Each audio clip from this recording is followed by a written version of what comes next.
नमस्कार दोस्तों, एग्ज़ाम सारथी YouTube channel में आप सभी का स्वागत है।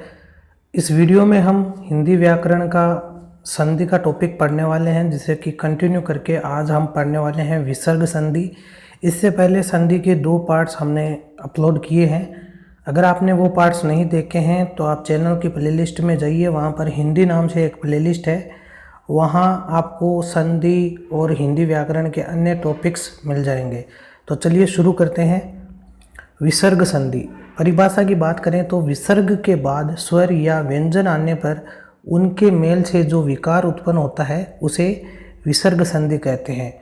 उदाहरण के लिए जैसे नि धन आहार है, तो यहाँ पर आप देख सकते हैं विसर्ग के बाद स्वर आया है, तो इस तरीके से जो विकार उत्पन्न हुआ है रे का निराहार। इसी तरीके से दूसरे उदाहरण में आप देख सकते हैं मन है धन हर मनोहर, तो यहाँ पर व्यंजन आया है विसर्ग के बाद और ओ का आगमन हुआ है। अब नियम देखते हैं विसर्ग संधि के क्या क्या नियम हैं। पहला नियम कहता है कि यदि विसर्ग से पहले ए को छोड़कर, यानी कि ए के अलावा अन्य कोई स्वर आए तथा विसर्ग के बाद किसी भी वर्ग का तीसरा, चौथा, पांचवा वर्ण या फिर अंतस्थ वर्ण या कोई स्वर आए तो विसर्ग का रे हो जाता है, आधा रे हो जाता है। अंतस्थ वर्ण वही हैं जो कि हमने वर्ण वाले चैप्टर में आपको पढ़ाया था, ये रे ले वे, ये क्या है आपके अंतस्थ वर्ण है। तो तीसरा, चौथा, पांचवा वर्ण आए, अंतस्थ वर्ण आए या कोई स्वर आए तो विसर्ग का क्या हो जाता है, आधा रे हो जाता है। लेकिन आपको यहाँ पर ये ध्यान रखना है कि ए नहीं होना चाहिए विसर्ग से पहले। तो आप यहाँ पर उदाहरण देखें, नियम 1 के जो उदाहरण है नि है धन गुण, तो यहाँ पर विसर्ग से पहले ई स्वर आ रहा है और बाद में आ रहा है आपका जो तीसरा वर्ण है गुण में गय का वर्ण है, जो कि तीसरा वर्ण है अपने ग्रुप का, तो इस तरीके से निर्गुण हो गया, रे का आगमन हुआ।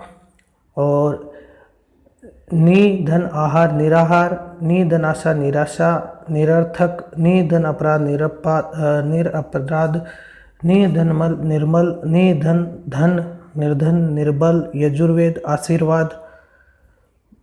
अब आगे देखें, जैसे कि दूर अवस्था है, यहाँ पर जो आधा रे आया, रे के साथ ये वाला जो ए स्वर मिला है उसकी वजह से यहाँ पर रे पूरा हो गया, पूर्ण हो गया है, क्योंकि ए उसमें मिल गया है। अब दुरुपयोग है, दुराशा, दुर्घटना, दुर्गति, दुर्धन बल, दुर्बल, दुर्जन। इसी तरीके से आयुर्वेद, पुनर्जन्म। अब यहाँ पर पुनर्जन्म जो है, यहाँ पर हालांकि नियम फॉलो नहीं करता है, ये एक अपवाद है, क्योंकि आप देख सकते हैं कि विसर्ग से पहले ए स्वर आया है, नए के अंदर ए का स्वर है, तो जो हमारा नियम 1 कहता था कि ए का स्वर नहीं होना चाहिए, लेकिन फिर भी यहाँ पर ए का आगमन हुआ है, तो ये कुल मिलाकर एक अपवाद है। तो इस अपवाद को आपको याद रखना है, पूछा जा सकता है पुनर्जन्म। अब नियम 2 विसर्ग संधि का अगर देखें तो ये कहता है कि यदि विसर्ग से पहले ए हो तथा विसर्ग के बाद किसी भी वर्ग का तीसरा, चौथा या पांचवा वर्ण हो, अंतस्थ वर्ण हो या फिर ऊष्म वर्ण हो, ये रे लवे, तो ए और विसर्ग दोनों का ओ हो जाता है। और इसका अपवाद हमने अभी ऊपर देख ही लिया, वो इसका भी अपवाद कहा जा सकता है, नियम 2 का भी अपवाद कहा जा सकता है। अब उदाहरण के लिए देखें, मन है धन जय, तो यहाँ पर विसर्ग से पहले ए स्वर आया है, आप इस तरीके से देख सकते हैं इसको, ए का स्वर कहाँ आया है, नए के साथ ही मिला हुआ है ए का स्वर।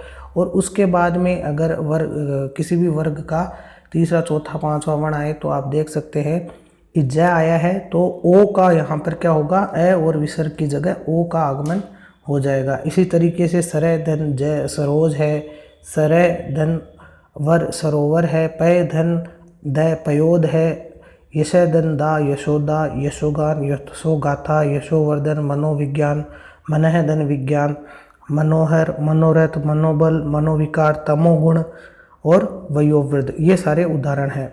अब तीसरा नियम क्या कहता है विसर्ग संधि का, कि यदि विसर्ग के बाद च या छ छतरी वाला आए तो विसर्ग के स्थान पर तो श हो जाता है संकर वाला, वो भी आधा। इसके अलावा ट और ठ आए तो विसर्ग के स्थान पर हो जाता है श षटकोण वाला, और यदि त और थ आए तो क्या हो जाता है विसर्ग के स्थान पर श हो जाता है, यानी तीनों श अलग अलग स्थिति में आएंगे। च और छ आए तो श शंकर वाला आ जाएगा, ट ठ आए तो श षटकोण वाला आ जाएगा, और त थ आए तो श सड़क वाला आ जाएगा।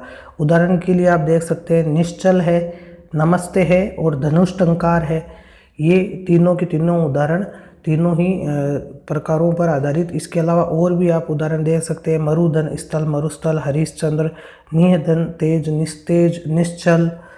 अब जो चौथा नियम है विसर्ग संधि का वो देखें। यहाँ नियम कहता है कि यदि विसर्ग के बाद र आए, आधा र वर्ण आए, तो विसर्ग से पहले लघु मात्रा को दीर्घ मात्रा में बदल देते हैं और विसर्ग का लोप हो जाता है। जैसे कि निहधन रस, तो विसर्ग से पहले ई का आप कह सकते हैं कि स्वर है, लेकिन बाद में र आया है, तो र की वजह से क्या होगा, ये जो विसर्ग से पहले वाली ई की मात्रा है वो छोटी ई से बड़ी ई में बदल जाएगी और विसर्ग का लोप हो जाएगा। इसी तरीके से निरोग है और नीरव है, दुराज है, ये सारे के सारे इसके उदाहरण हैं। इसके अलावा आगे बढ़ते हैं उपसर्ग। अब अगला जो टॉपिक है हमारा उपसर्ग रहेगा, जो कि हम नेक्स्ट वीडियो में कवर करेंगे। तो संधि के सभी प्रकार हमने इस सीरीज़ में कवर कर लिए हैं। आने वाले एक वीडियो में हम सभी जितने भी संधि के प्रकार हैं उनके ज़्यादा से ज़्यादा उदाहरण देखेंगे, केवल उदाहरण डिस्कस करेंगे। तो दोस्तों ये वीडियो पसंद आए तो इसे लाइक करें, शेयर करें, हमारे चैनल को सब्सक्राइब करें। और इस नोट्स की, हैंड रिटन नोट्स की अगर PDF आपको चाहिए तो नीचे डिस्क्रिप्शन में एक लिंक है, वहाँ से जाकर के आप इसे डाउनलोड कर सकते हैं। धन्यवाद।